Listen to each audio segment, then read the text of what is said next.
Welcome to Grieve with Portia, the podcast that uncovers the hidden treasures within grief. I'm your host, Portia the producer, and I'm inviting you to join me on a transformative journey where we will exchange laughter, of course, the best medicine of them all. Reflect on cherished memories. Remember that time that the little boy grabbed my hand instead of his mother's at the amusement park? Yikes. And of course, discover gratitude while navigating one of life's hardest challenges, loss. So get ready to groove with me, Portia the producer. Let's dive in.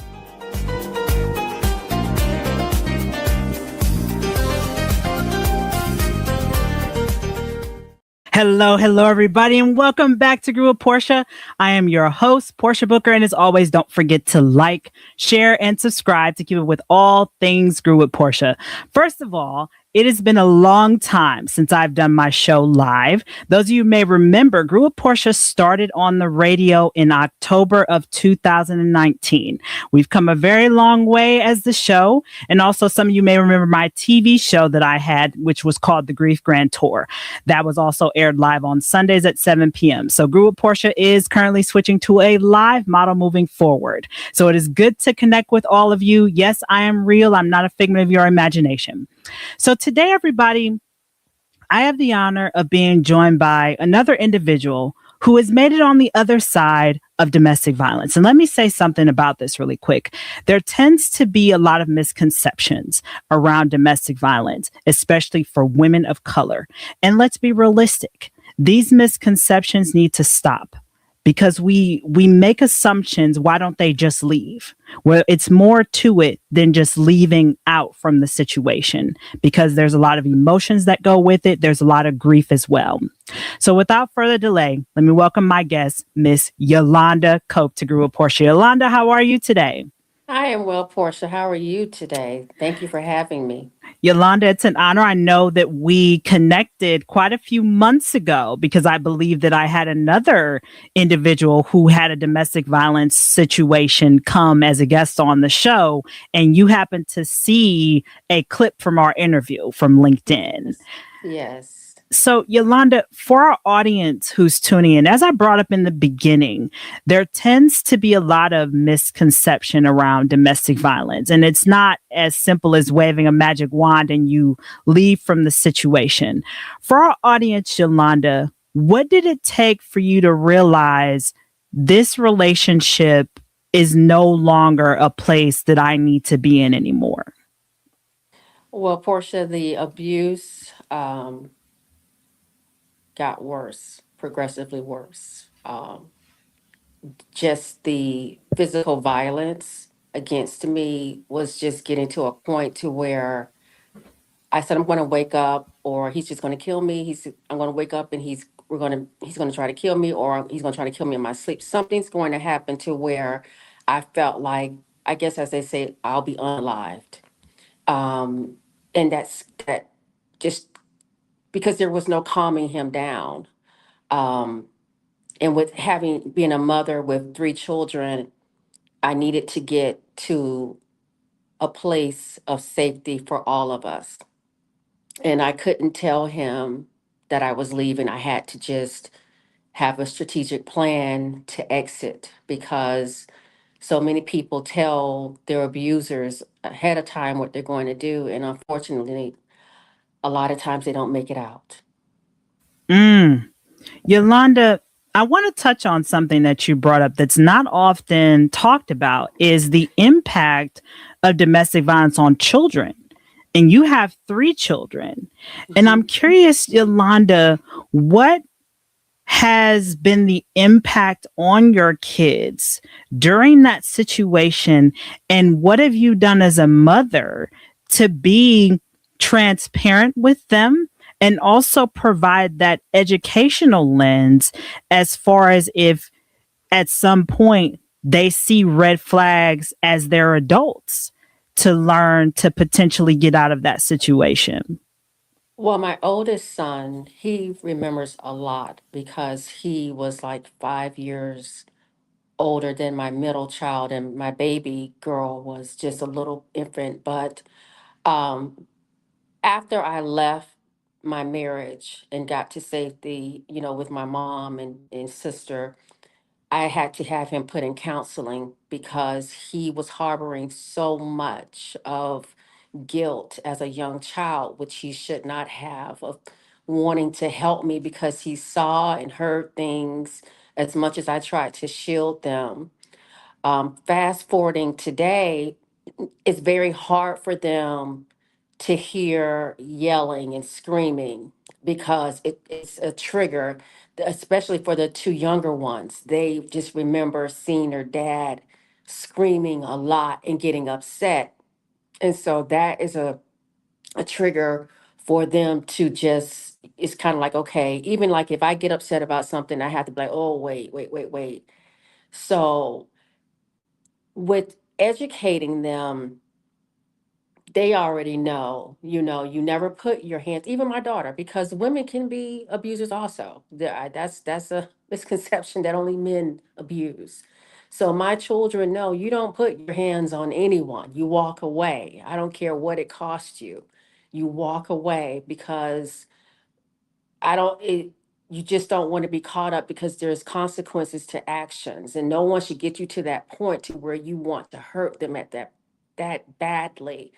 And I have had those conversations with my children, to let them know your dad and I are not together. We're no longer married because he was hurting me. He was just neglecting his duties as a husband to protect me, to protect you. So I sit down all the time and I have told them, you know, especially my sons, you call me, you come over here, we talk about it. And my daughter knows you never allow for a man to put his hands on you. All of them know that is not love in any way, anyway. Mm. And Yolanda, I appreciate you sharing that because there's so many people, especially you have sons, Yes, and that's a whole nother conversation for another day about the impacts of domestic violence on young men and yes, them being influenced by the actions of their parent.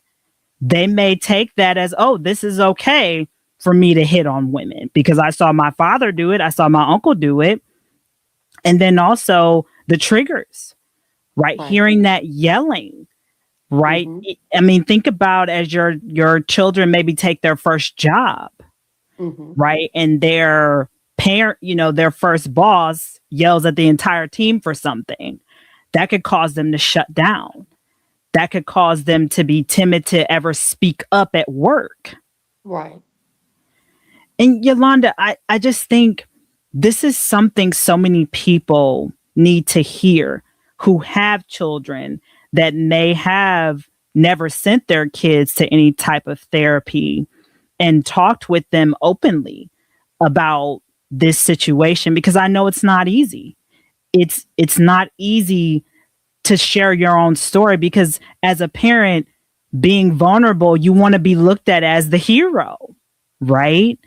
And I'm Mm-hmm. curious, Yolanda, I brought up in the very beginning about this notion of misconceptions around domestic violence. From your own personal experience, what are some common misconceptions that are often overlooked outside of what I brought up about you just leaving? What's another common misconception that you think a lot of people continue to have about domestic violence? You were saying about the fact that you should just leave, something like that, like you've already talked about. Um, what did you do to deserve it? What did you? It's always they're looking at the victim as what did you do versus the abuser just has a problem. Um, Mm, why haven't you tried to work it out? Why do you go to counseling? You can try that, you really can, but that doesn't always work. Um, you have to just, you can't just up and leave all the time. You have to be able to know your situation. It's like read the room. You know how volatile your abuser is. And I don't like it. I've said it before where every situation is not cookie cutter. Every situation you requires different movements for the victim. And you have to be able to know what is my best way to get out of here. Everyone can't tell their abuser, I'm leaving you. You just can't. And it's unfortunate that people who have never walked in those shoes think it's so easy to just walk out of a situation. Yes, some people are stronger than others, yes. But some people really try to work things out. I was one of them, but I still stayed in it until it just got progressively worse. So, you know, the misconception that you can just walk away, that's the biggest thing I stand on. You just can't. And I really wish people would stop thinking that. Instead, go to the victim to say, how can I help you? What can I learn from this so that if I come across someone else or even myself, what can I learn to help somebody else free themselves from an abusive relationship? Yolanda, I appreciate you reiterating that domestic violence is not cookie cutter because, as you mentioned, people can't tell their abuser that, hey, I'm up and leaving you, right? They know what will set their abuser off, whether it's a certain phrase or I'm leaving, I'm calling the police, or whatever it is. You know them better than anybody. And then Exactly. sometimes there's that shame piece, right, of reaching out for help, right? Is this the cards that I've been dealt to handle for however long of time? What did I do to deserve this? And I'm Hmm. curious, Yolanda, I often talk about there comes an identity with domestic violence, right? With any type of situation that we've been in, whether it's a mental health struggle, domestic violence, you survived a near death experience, there's this identity that latches on to you. And I'm curious, Yolanda, what did it take for you to grieve the life that you thought that you were going to have and find a way to incorporate a new identity of you being on the other side of domestic violence? I My main focus was my children. Um, I didn't want them growing up in that anymore. I needed them to, if even if it required me to leave my marriage. I didn't care about being a single mother. I was thankful I had a support system. But yes, I had a home. I had a huge home. I had a big yard. We were in the suburbs. It didn't bother me. I had to leave all of that behind and just accept, you know what? I love my children, but the man that I was married to was not the right person.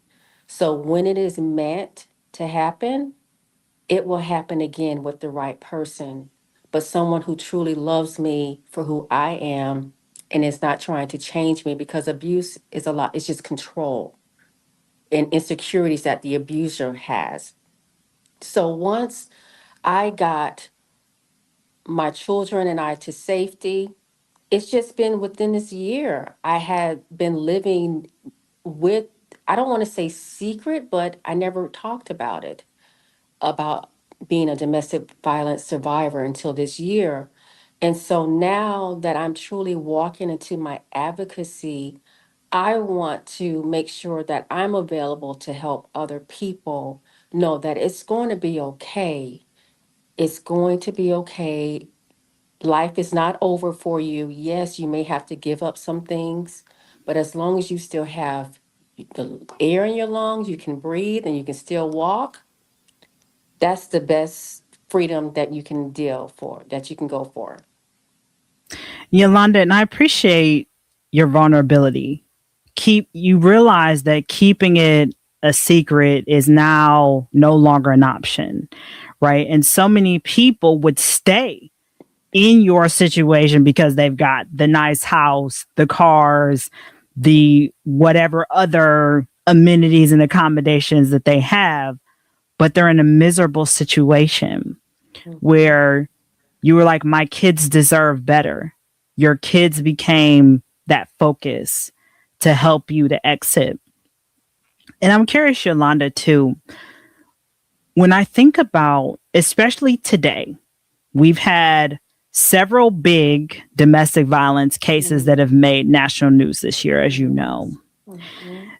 And I'm curious, Yolanda, what is your honest take on how these high profile cases have come to the light, but yet there still seems to be so many hurdles to actually get things done and resources available to domestic violence survivors and advocates? Well, the one that I can just offhand recall nationally, and tell me if this is one that you're thinking of, it We had the was the Shreveport, then we had the one, I think it was in Virginia, with so the the Shreveport involved the children. Is yes, that the the one? children. Yep. Yeah.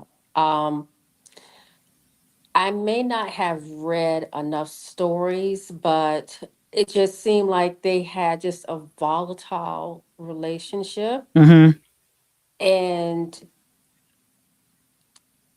just outside looking in, it just may have been just wanting to try to work things out with she had a lot of kids and just wanting to keep everybody together as for the household. Um, if you don't say anything, if you give people the impression that you're not seeking help, a lot of people will just be hands off. They're just like, well, that's what she wants, that's what she wants to do. People don't want to step in because they don't want to cross boundaries that they shouldn't have, because believe it or not, until a victim is ready to leave, they will get angry. You don't want people to know what you're going through. You feel like it's nobody's business. And another thing, a reason why people don't say anything is because they don't want the abuser to know that they've been talking to other people about Yeah. how they're being abused, because that creates problems. That is a stressful situation, because on the outside of your doors, everyone is supposed to think you're living your best life, even though you're facing hell and demons on the inside of your house. Mm, So, and with the one in Virginia, I believe that involved the doctor and yeah. the ex-senator. I Yeah. believe she told him they were Yeah. divorcing. And that's why I was saying you can't tell your abuser all the time. You just have to sometimes do what you have to do and walk away. Everyone is not mentally able to do. I know if I had told my ex-husband that I was going to leave him, I would not possibly be here today, Portia. And Mm. I'm being honest. That's why I had to leave the way I did. Well, Yolanda, we are grateful you are here. Thank you. We, I'm, and for our audience who's tuning in, I'm glad that you guys are hearing Yolanda's story, because we've all been in connection with someone who has come on the other side. And I always have these conversations, Yolanda, because I believe our stories have power. Our stories give other people permission to share what's going on in their life. The worst part of you is the best part of you. And Right. Yolanda, for our audience who's tuning in, if they want to connect with you, if obviously they would like to have you as a guest on one of their shows, how can our audience connect with you today, Yolanda? They can email me at Cope Y. It's COPEY 774 at gmail.com. I'm here to speak about domestic violence and help anyone in any area of the world try to get resources, because you have to have that talk. You can't just say, just leave. You have to have a talk. Tell me about your situation. What are you facing? You have to get like a background of tell me about this abuse, what you feel like you can and cannot do. And I think it's important to know that there's help out there, and domestic violence, the discussions about domestic violence needs to be discussed all the time, all the time. Yes, all the time, 24/7. We're entering into the new school season. So, high schoolers, young kids, there's going to be a lot of busyness this year in different states. A lot of school systems are changing their curriculums, their standards. Yes. So, make sure parents, anyone, if you see something, say something. And And Yolanda, that's what go ahead. go ahead. I was just saying, I was going to say that I hope churches start talking about domestic violence a lot more. The problem is a lot of times the pastors or someone are the ones abusing, so I think they shed away from talking about that. But people who have teen groups, they have, groups that surround, talking advocacy for boys and girls. I really want to see those groups really have topic discussions on domestic violence, because sometimes these kids are in homes where they're seeing it, not necessarily Right. themselves doing it. And I think it's important for kids to have an outlet to say, this is what I'm going through. And that can actually open a door, possibly, to help the whoever's being abused in that house to know, hey, these are resources that you can utilize to get help.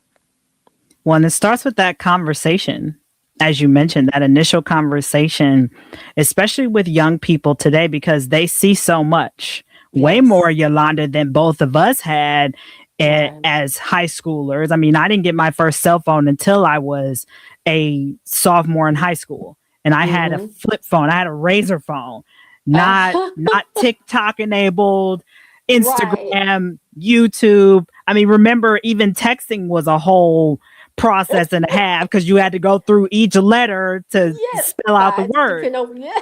right? So You I'm brought really back dating memories. myself then. Yolanda, before we conclude for today, I want to give Mhm. you the opportunity to share with our audience about your upcoming book. So when Uh, your book is ready, we will definitely have you back on the show to share about the book. So if you want to just give us a little tidbit, please share with us about your book, Yolanda. well, I'm in the middle of finishing a book about domestic violence. Is to go into a little bit more of what I personally endured, to talk about a bill that a wonderful friend and state representative Deborah Tendrick, she had passed HB 277, which has really opened up, you know, more safety for domestic violence, victims, survivors in the state of Florida. So I'll be talking a little bit about that. But it's just I feel like my book should be more about, which is about what I have endured, to share some stories that I've never really talked to people about. Because you'll be surprised, so many people have horrific stories that they'll probably just take to the grave because of, like, how could you have allowed? But you know what? I'm out of it.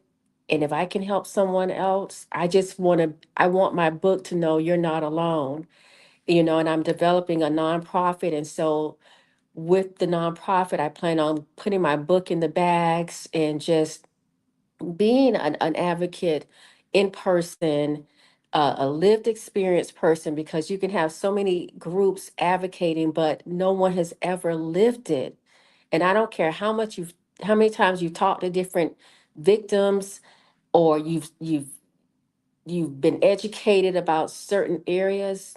There's nothing like a lived experienced person telling you about domestic violence. And I just want to put myself out there more to help someone who could draw strength from what I'm doing. And then they can get out of it and become an advocate too. Yeah, advocates, allies, we all play a role in this Right. world. Mm-hmm. And there's a quote that I heard by one of my favorite singers, Rihanna, and she said, "You don't have to be rich to help somebody." Amen. And it's that simple. So Yolanda, we look forward to your book coming out. Again, Okay. thank you so much, Yolanda, for coming on the show today and sharing your story. Well, Thank you. everybody, again, that was Miss Yolanda Cope that you heard from today on Grew with Portia. And that concludes our conversation for today. And until next time, everybody, peace and hair grease, everyone.